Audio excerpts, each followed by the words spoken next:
Hidden away in the Italian Alps is a small German-speaking minority. 5,000 miles away live the Dutch-descended Afrikaners.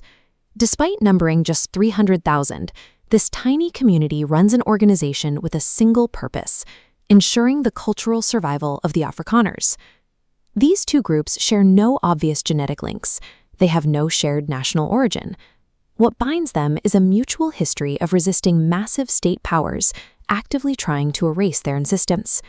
Their relationship operates as a transcontinental loop of reciprocal favors. For over a century, they have traded strategic support back and forth across the globe to guarantee each other's survival. Looking at why an obscure alpine group cares deeply about South Africa reveals the spatial mechanics of how an isolated culture outlasts a hostile state.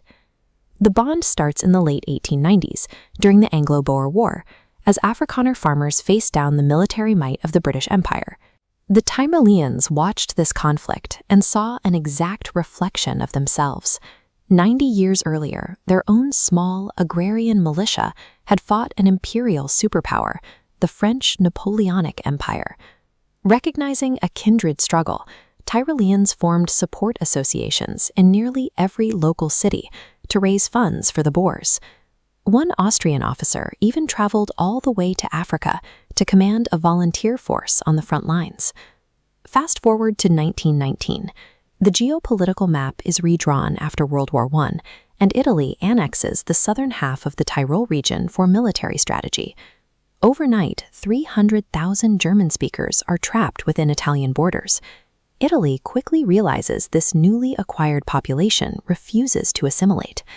By 1922, the Fascist Party takes power, and the state's tactics escalate from mild pressure to violent coercion.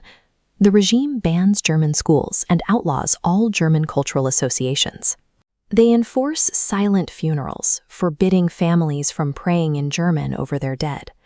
To break the region's demographic hold, the state imports tens of thousands of Italian workers directly into the capital city of Bolzano. This systematic attack proved that surviving a hostile state requires a physical counter-strategy to demographic engineering. By 1939, Mussolini and Adolf Hitler agree on a final solution to the Tyrolean problem, known as the option. Families who had lived on the same farms for 800 years were given a brutal choice: abandon your ancestral lands and move to the German Reich, or stay and be entirely assimilated into Italian culture. Following the devastation of World War II, the surviving Tyroleans beg the Allied powers to let them rejoin a newly independent Austria. But as peace treaties are negotiated in Paris, the Western Allies refuse. They need to appease Italy and keep it firmly in the capitalist walk to fend off the spread of communism. The Tyroleans are completely cornered until a South African statesman named Jan Smuts steps in. Smuts is the only man to sign the peace treaties ending both world wars. He clearly remembers the Tyrolean support for the Boers 50 years prior. As a soldier, he had even carried a biography of a famous Tyrolean resistance hero in his pocket for inspiration. Knowing the Allies won't redraw the borders, Smuts meets with the secret Tyrolean delegation. He uses his immense diplomatic weight to secure an alternative path, sweeping self-governing autonomy for the Tyroleans within Italy. That single diplomatic intervention repaid a half-century-old debt. It gave the Tyroleans the legal shield they needed to secure their cultural survival straight through to the present day. Now, in the 21st century, the cycle of favors turns again to modern South Africa. Today, Afrikaners face a state-led process of transformation, prioritizing a centralized national identity that often leaves little room for minority cultural heritage. The South Tyroleans recognize this pattern. They see the marginalization of Afrikaans in schools and the systematic removal of historical place names, methods used against them in the Alps. The Afrikaners are now grappling with the same mechanics of systemic cultural erasure that the Tyroleans narrowly survived. Today, the South Tyroleans are returning the favor by sharing the spatial strategy that allowed them to outlast a hostile state. This map highlights a critical vulnerability.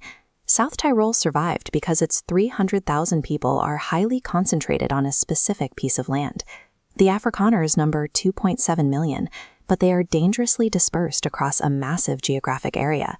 Following the Tyrolean example, some Afrikaners are pursuing a strategy of deliberate geographic concentration.